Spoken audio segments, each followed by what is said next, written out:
அவர் tricycle ஓட்டுறாரு. நல்லா கட்டி வந்து நல்லா இவ்வளோ பெருசாக இருக்குது. நல்லாவே தெரியும், பல்ஜிங் நல்லா தெரியும்.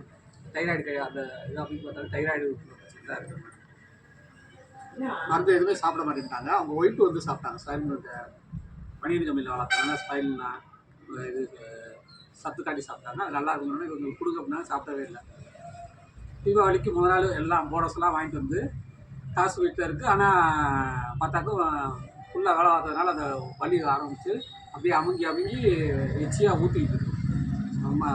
மண்டை வந்து அப்படியே சாஞ்சிருச்சு. அவர் போய் ஏதாச்சும் ஆஸ்பத்திரிக்கு போகிறனாக்க நல்ல நாள் ஆஸ்பத்திரிக்கு போவாங்க. அப்புறம் பக்கத்தில் சொல்லி நான் போய் பார்த்தேன்.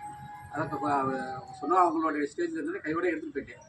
நோனி கேனோடர்மா இது ரெண்டும் என்ன பண்ணால் அந்த கட்டியோட தன்மையை குறைக்கும். நோனி கொஞ்சம் கழிவை வெளியே எடுத்து விட்டுட்டு இது பண்ணும். கேனோடர்மா வந்து அந்த கட்டியோட தன்மையை குறைக்கும்.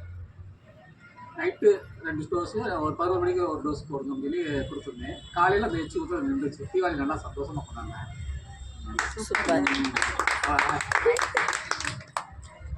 தீபாவளி